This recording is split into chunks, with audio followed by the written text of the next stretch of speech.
aquelas pessoas não gostam da gente não, cara. Elas tratam a gente como cachorro.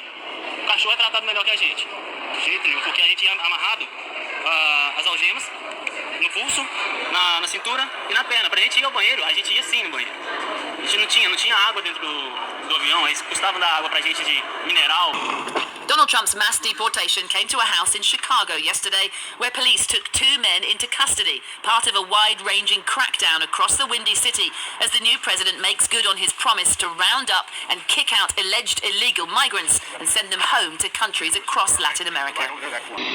But it was this footage of migrants shuffling in shackles being unloaded in Brazil from the US that caught the attention of Colombia's president, who in turn refused migrant planes headed to his country too. A migrant is not a criminal and must be treated with the dignity that a human being deserves, President Petro said on X. That is why I returned the US military planes that were carrying Colombian migrants. Repatriation flights were not allowed to land in Colombia, so in retaliation, he announced emergency 25% tariffs on all goods, a travel ban, and immediate visa revocations, promising these measures are just the beginning. Several hours of back and forth posturing ensued before finally the White House declared victory. The government of Colombia has agreed to all of President Trump's terms, the press secretary said. Today's events make clear to the world that America is respected again. Town in southwest Philadelphia wears its heritage proudly. Recent immigrants blending in with the wider African diaspora, a flurry of shops and small businesses. A $23 million community. Trump's deportation threats against undocumented migrants shrugged off by community leaders. As long as you are staying within the confines of the law, why should you be afraid? Still, not everyone we meet trusts that the new president will give them a fair shot at the American dream. A lot of people are scared right now to come out because of the threats and the way he said he's going to take people back home to their country. A lot of people that don't have a document. American industry is totally dependent, and agriculture, on this cheap and sometimes illegal. American industry is totally dependent, and agriculture, on this cheap and sometimes illegal labour. Ian is with us here in the studio. Binners, thanks for being with us. And the brilliant Tessa Dunlop, historian, author and broadcaster, also with us. Tessa, thank you. Should we talk about Donald Trump and his first full day in office today? Gosh, he's a man on a mission. Very busy. Been very, very busy signing executive orders, soaking up the love, doing his very best in performance politics. But look, it's working. He's wasted no time setting out his plans. So far, he's declared an emergency at the southern US border, along with dozens of other executive orders on climate change and immigration. I will declare a national emergency at our southern border.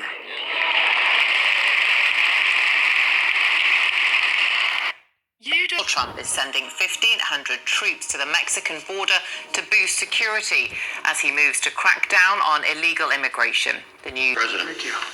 Welcome back. Thank you very much. Donald Trump began his interview with Fox News speaking about his favorite topic, immigration. This was a gross miscarriage of common sense to allow people to come in. This is not just South America. This isn't, we talk Venezuela, that's a big abuser, but these are countries from Iran, the Syria. Congo.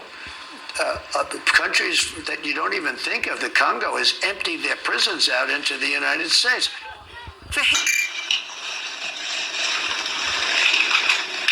This is the right thing to do.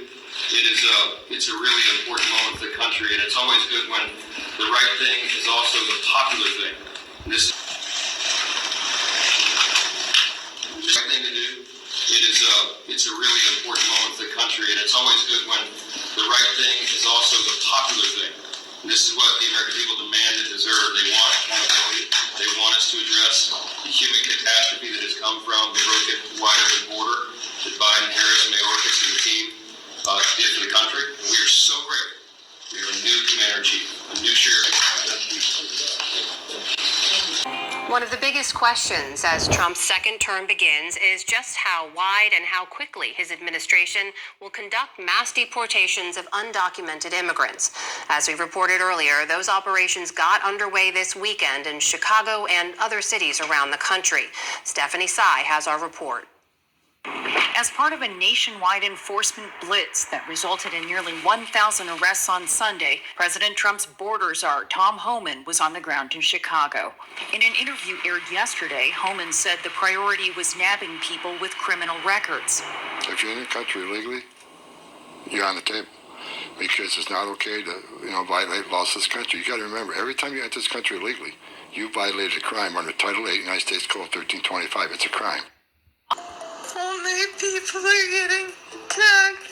Selena Gomez breaks down in tears in a since-deleted Instagram video. The pop star uploads and later deletes an emotional video of herself speaking about the Trump administration's deportation efforts after the Justice Department said at multiple government agencies began an immigration crackdown in Chicago in an effort to, quote, enforce U.S. immigration law and preserve public safety and national security. Selena sheds tears as she reacts to the news in a since-deleted video captioned, "I'm sorry," with a Mexican flag. Just wanted to say that I'm so sorry.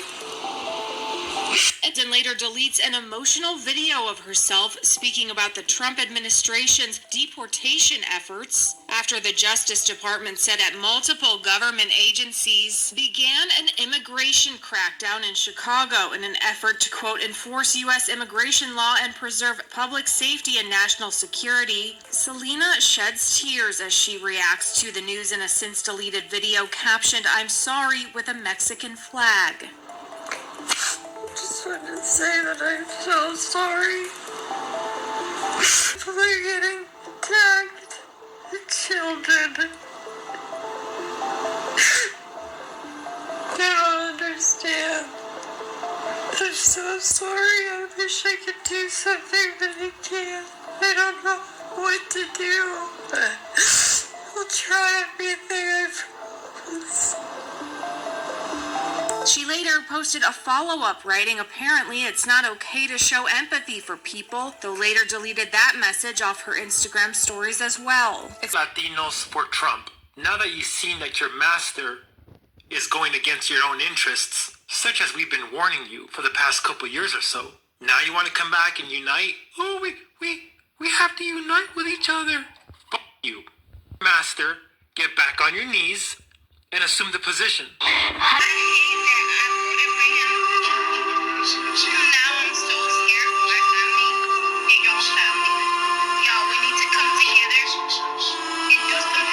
She followed up with this picture post of her looking distraught.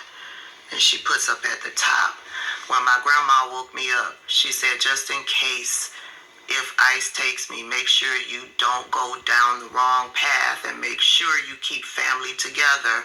And my grandpa texted me saying, if ICE shows up at my work, take care of your family and don't go the path I took, mija. Los amo a todos. Amos a todos means I love you all. She wasn't talking to the black community when she said that we have to unite. She's talking to the Hispanic community because they do need to unite. Black people tried to tell them before the election. So I know they can't be talking. She can't be talking to black people. This is what we mean when we say that you vote against your own interests.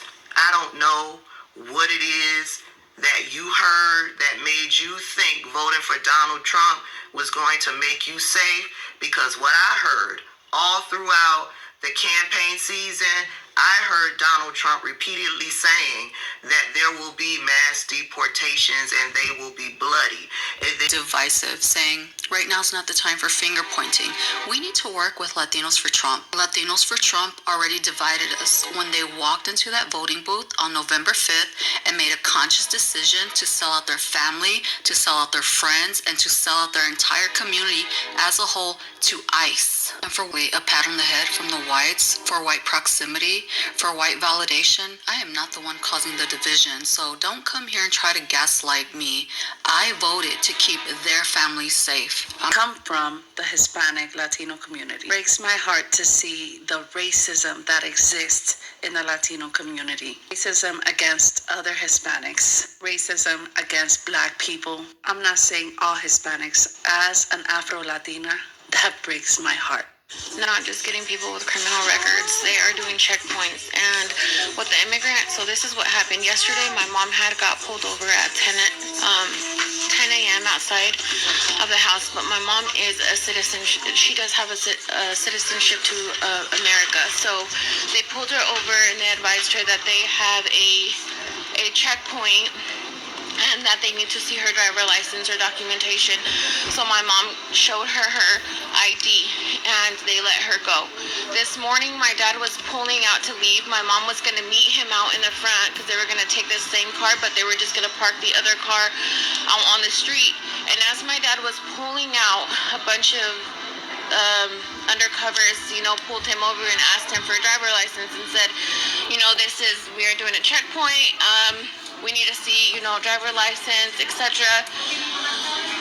Obviously, my dad is an immigrant. My dad does not have documentation.